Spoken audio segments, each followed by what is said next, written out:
Hi everyone, it's BritSimon. Quick video here just to talk about other errors that you may have made during your DV lottery entry and how you'll fix those errors, okay? It's possible in your DV lottery entry that you might have made a mistake with something like your birth date or your address. I've already created a video and hopefully you've seen it about making a mistake with your name.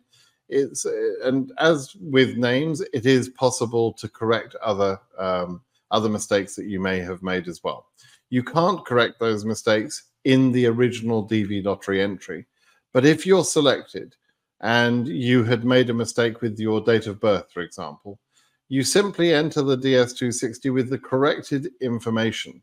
Now, on your date of birth, you're always going to have to remember that incorrect date of birth. Let's give you an example. Let's say your birth date was January the 5th, 1980, right? That's written in American terms as 01/05/1980. In other words, month, day, and year. In Europe and other places around the world, they tend to put the day first. So it would be 05/01/1980. And that causes some difficulty. There's also some people who make some mistakes in translating from other calendars, other versions of calendars, and they make a calculation mistake in the way that they put the date of birth in.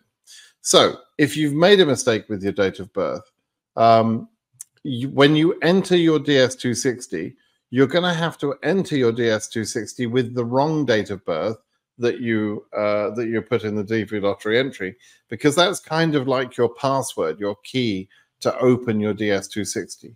But once you're inside the DS260 and you're completing the DS260 with all of your information, write the date of birth in the correct way with the corrected date of birth. And it doesn't matter that those two things are out of sync. It doesn't matter at all. But you do want to give the KCC the accurate information so that they can conduct background checks on you, etc., with the correct date. Okay.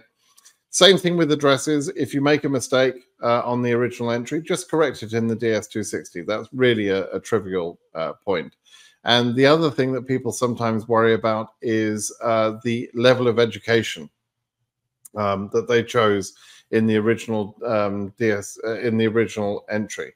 There's a similar question in the DS260, but neither question is important. It doesn't matter what education system or what educational level you chose in your DV lottery entry. And unlike another YouTuber who keeps trying to make a point that it automatically drives you to one way of processing or another, that's absolutely incorrect. He's quite incorrect about that. The level of education you select in the original entry form is unimportant. It doesn't change your processing in any way. It doesn't force you to go down an education path or a work experience path, as another YouTuber is suggesting.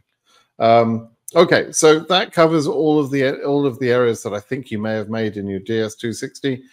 Sorry, in your original DV entry. And if you get selected, you'll correct these things in the DS260. Okay, I hope that's clear.